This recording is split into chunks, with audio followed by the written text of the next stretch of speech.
સુરત શહેરના વરાછા વિસ્તારમાં ગેરકાયદેસર ગર્ભ પરીક્ષણ કરવાના આરોપમાં એક ટોળકી ઉજાગર થઈ છે, જેમાં સુરત મહાનગરપાલિકાની આરોગ્ય વિભાગે વરાછા પોલીસ સ્ટેશનમાં ફરિયાદ કરી હતી, જેથી વરાછા પોલીસ સ્ટેશનમાંથી ડોક્ટર સહિત 3 જણાની ધરપકડ કરવામાં આવી છે। આરોગ્ય વિભાગને મળેલ ગુપ્ત માહિતીના અનુસાર વરાછાની શિવાય હોસ્પિટલમાં ગેરકાયદેસર કાર્યવાહી ચાલતી હતી। તપાસ દરમિયાન માલુમ પડ્યું કે ગર્ભવતી મહિલાનું ગર્ભ પરીક્ષણ કરી તેમની ગર્ભમાં રહેલા બાળકના લિંગની જાણ કરવામાં આવતી હતી, જે કાયદા દ્વારા પ્રતિબંધિત છે। આ મામલે પાલિકાના આરોગ્ય વિભાગે વરાછા પોલીસ સ્ટેશનમાં ફરિયાદ દાખલ કરી હતી।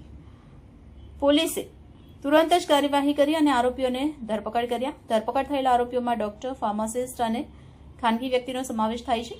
તપાસ દરમિયાન જાણવા મળ્યું કે આ ગેરકાયદેસર કામમાં એક યુવતી પણ સામેલ હતી, જે હાલમાં ફરાર છે। તેને શોધી કાઢવા માટે વરાછા પોલીસે તેને વોન્ટેડ જાહેર કરી છે।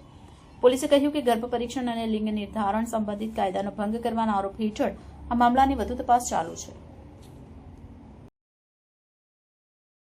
सूरत शहर के वराछा पुलिस स्टेशन के विस्तार में सीडीएचओ की टीम ने, जो कि पीसीपी एनडीटी एक्ट के तहत अप्रोप्रिएट अथॉरिटी है, उसने एक यहाँ पे रेड कंडक्ट किया। इसमें उन्होंने शिवाई हॉस्पिटल, जो कि लंबे हनुमान रोड के पास है, वहाँ पे उन्होंने रेड कंडक्ट किया और उनके पास ऐसी बात नहीं थी कि यहाँ पे गर्भ परीक्षण, जो कि गैर कायदेसर है भारतीय न्याय के हिसाब से, उसके तहत वहाँ पे गर्भ परीक्षण चल रहा है। वहाँ पे सीडीएचओ की टीम ने रेड किया।